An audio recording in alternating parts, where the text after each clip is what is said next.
In this video, how to apply on LinkedIn jobs, I will show you step by step how to apply for jobs on LinkedIn jobs.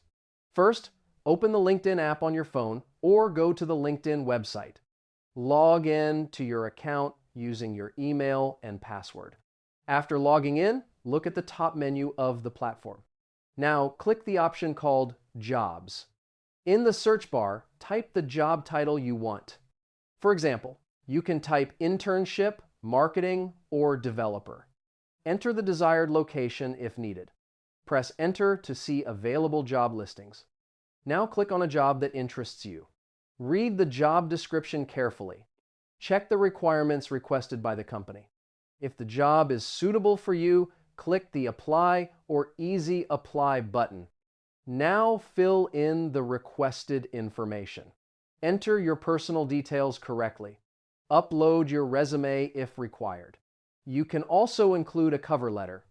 Review all the information before submitting.